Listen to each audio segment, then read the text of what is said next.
not to defect.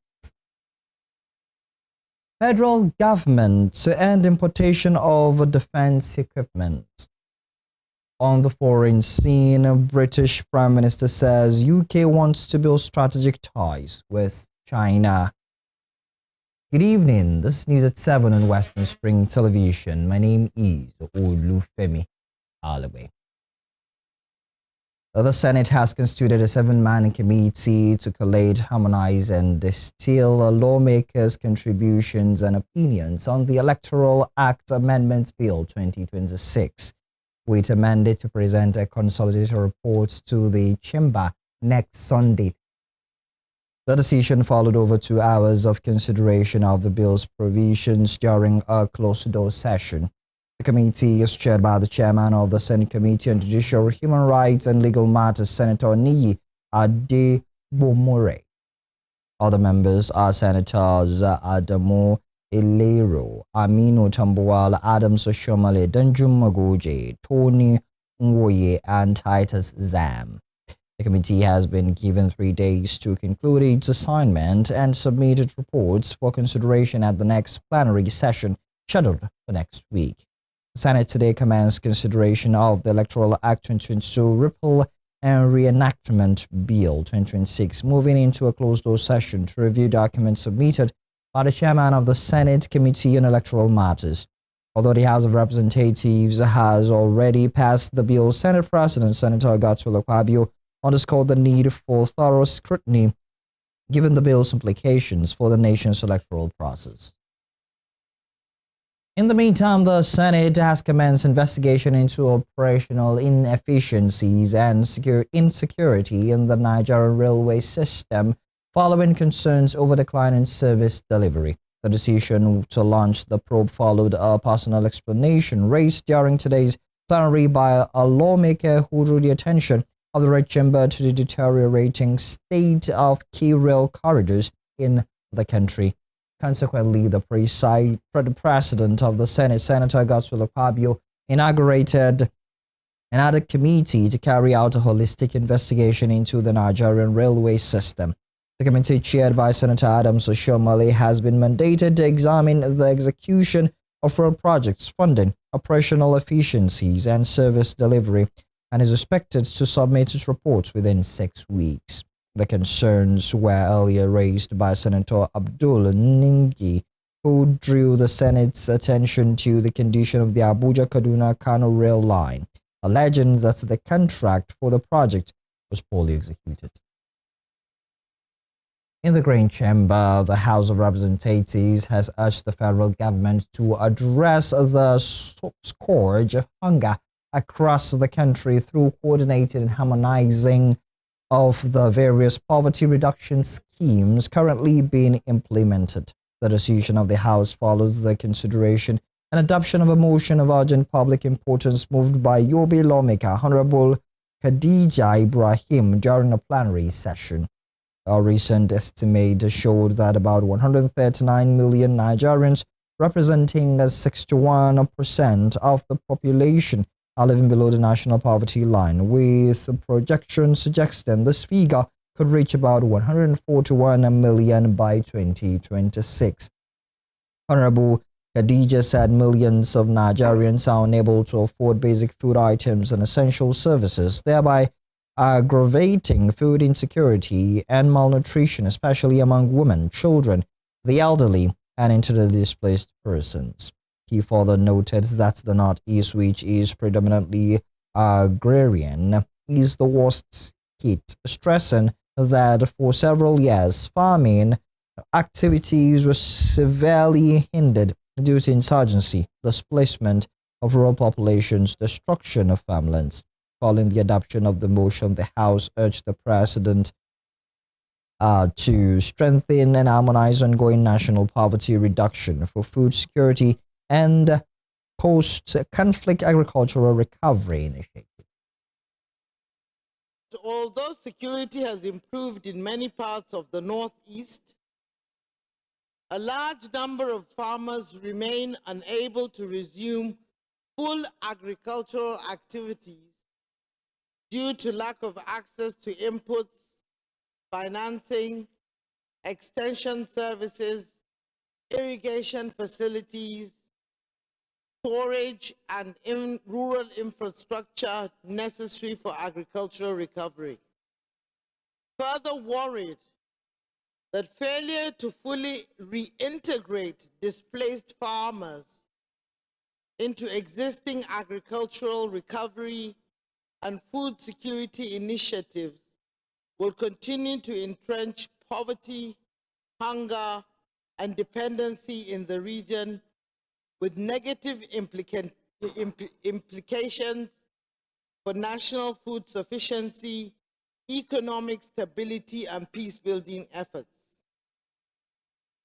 Resolves to urge the federal government, in line with the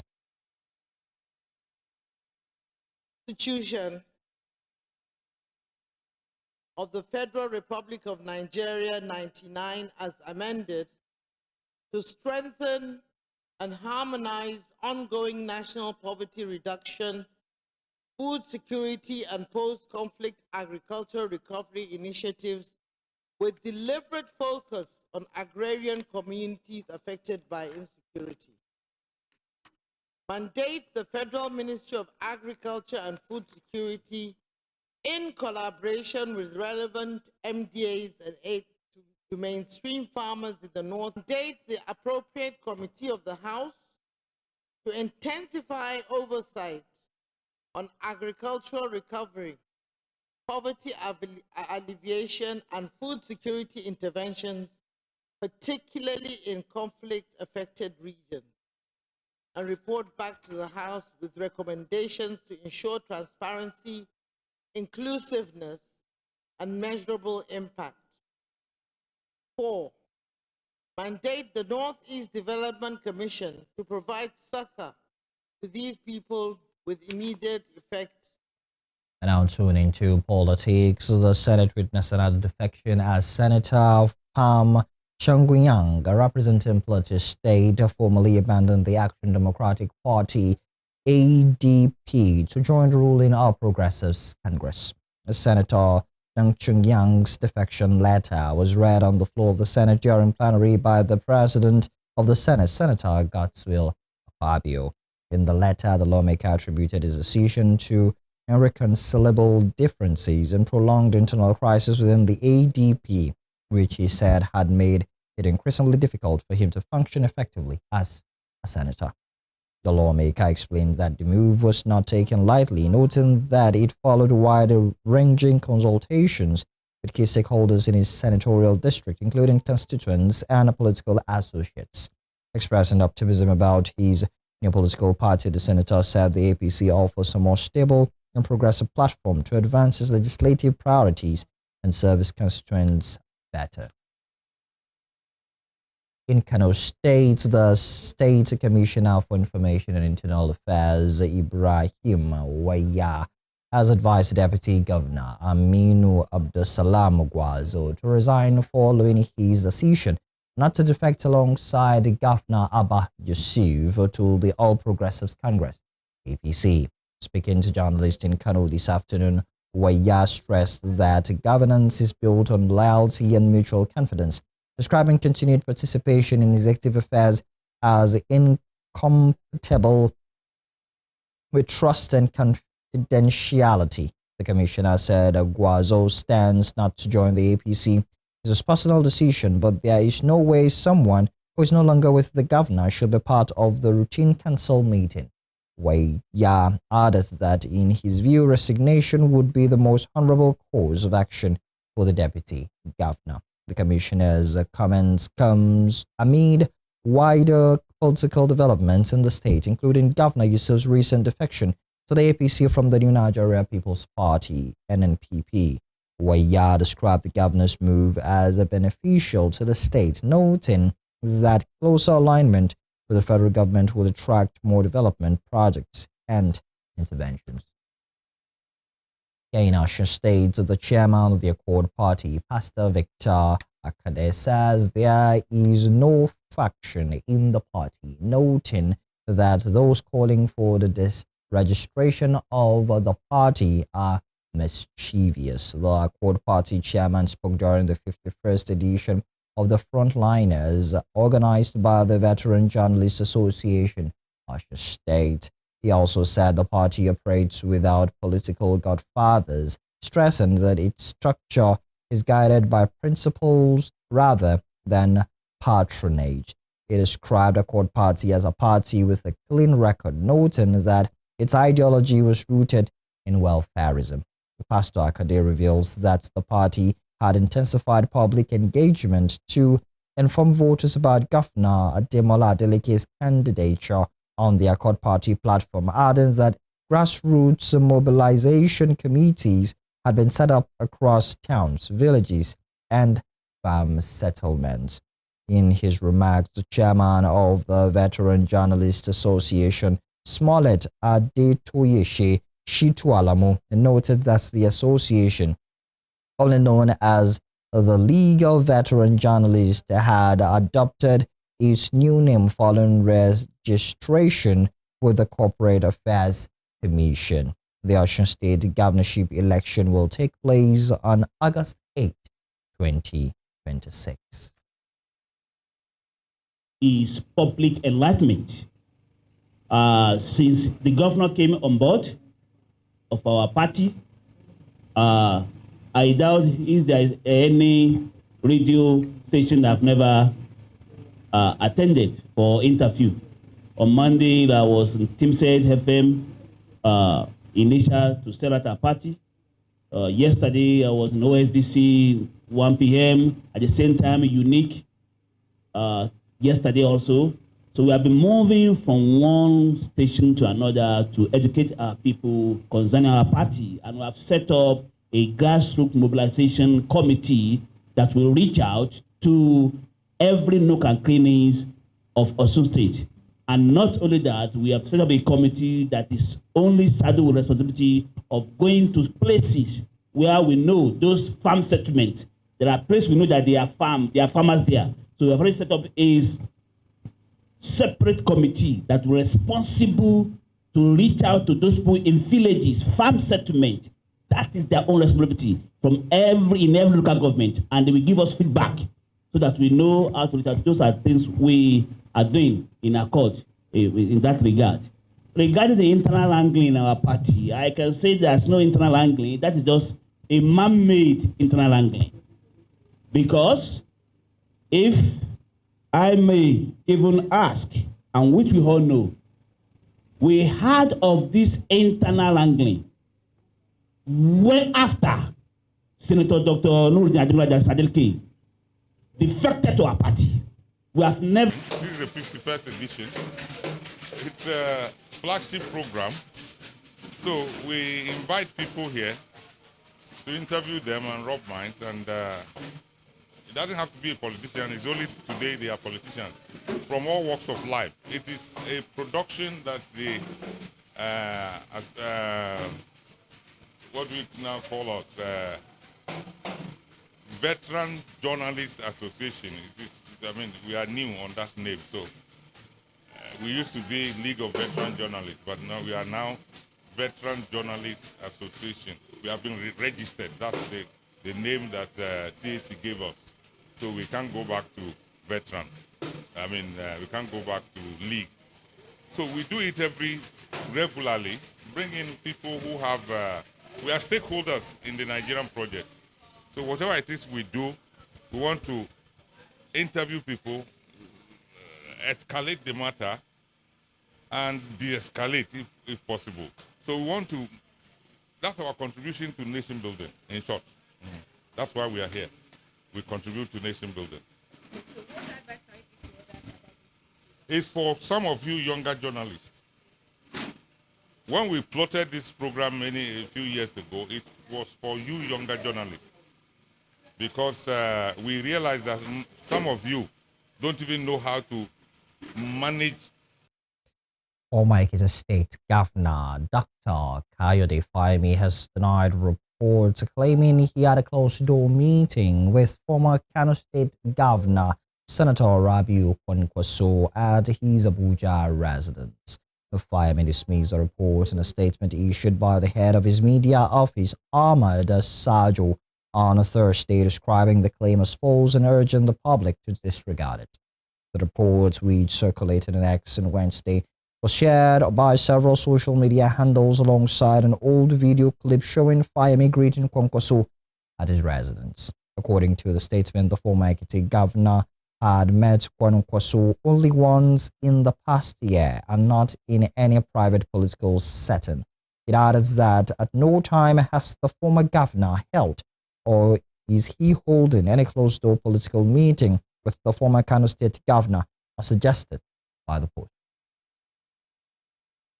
The security matters, the federal government says it is laying the foundation to end the importation of defense and security equipment with plans to reduce all required offset locally within the next 2 to 5 years. The Minister of State for Defense, Bello Matawale, stated this in Abuja at the unveiling of the Deacon X Shield Lights tactical armored vehicle and a range of civilian armored vehicles produced in Nigeria. Matawale, who was represented at the event by the Director General of the Defense Industries Corporation of Nigeria, Major General Babatunde Alaya, said the current efforts at indigenous defense manufacturing marked only the starting point of a broader strategy aimed at full local production of military and security equipment. He said, the future of Nigeria's defense and security capability will be built locally through indigenous innovation and strategic partnerships. He noted that by localizing production, it will open pathways for expert and regional leadership in defense manufacturing, as well as create skilled jobs, transfers technical knowledge, and conserves foreign exchange. He further stressed that achieving this mandate required partnerships with private sector organizations with the technical expertise, discipline, and long-term vision to support sustainable local production. In the meantime, the Police Service Commission has approved the promotion of Assistant Inspector General of Police Funsho Adegboye to the rank of Deputy Inspector General of Police. The statement on Thursday by the PSC spokesman Toti Kalu said the commission also approved the promotion of Commissioners of Police Danjum Mabuki and Dam Sabo Idi to the rank of Assistant Inspector General of Police. The commission, under the chairmanship of DIG Hashimu Salihu Gungu, retired, ratified the promotion of Assistant Inspector General of Police Funsho Adegboye to the rank of Deputy Inspector General of Police. Furthermore, Commissioners of Police Danjum Mabuki and Dan Sabo Idi were promoted to the rank of Assistant Inspector General of Police. In addition, he said the commission approved the promotion of 26,119 inspectors to the rank of Assistant Superintendent of Police 2. In December 2025, the PSC approved the promotion of 774 senior police officers to higher ranks. Controversy has continued to trail the reported disappearance of an All Progressives Congress APC social media influencer Bashir Isa Gusau in Zamfara State, with the opposition party accusing the state government of complicity. Gusau was reportedly picked up on Wednesday night at a football viewing center in the Sabongari area of Gusau, the Zamfara state capital. In a statement issued by its publicity secretary, the Zamfara state chapter of the APC, Yusuf Idris Gusau, alleged that the influencer was illegally arrested by security personnel attached to the government house.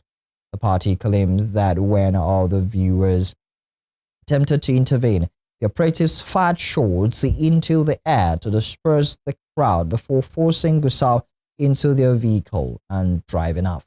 The APC further alleged that efforts to locate Gusau at police stations in the state capital we are unsuccessful and that his phone lines have remained switched off since the incident. Reacting, Governor Dauda Lawal's spokesperson Suleiman Bala Idris described the accusation as false, insisting that the government has no knowledge of the alleged arrest and no evidence has been provided to support the APC's claim. To the court, a former governor of Kogi State, Yahya Bello, has been granted permission by the Federal High Court sitting in Abuja to travel to Saudi Arabia to perform the 2026 Lesser Hajj. In granting the application, Justice Emeka Ngote ordered that Bello's international passport, which has been in the custody of the court, be temporarily released to him. The former governor is currently standing trial before the court over alleged misappropriation of funds in a case instituted by the Economic and Financial Crimes Commission, EFCC. The application for permission to travel was personally deposed by Bello and moved by his lead counsel, Joseph Daudu San. Daudu informed the court that the former governor had not traveled to the Holy Land in over 8 years and that there was a need for him to do so to pray for divine intervention regarding the charges brought against him by the EFCC. In a brief ruling, Justice Nwete granted the application and approved the release of Bello's passport for March 13 for a period of 10 days. The court subsequently adjourned the matter until tomorrow for the continuation of the examination of the 7th prosecution witness. Still to come. Police protesters disagree over reports of live ammunition fired at Lagos protests. We'll bring him on this story.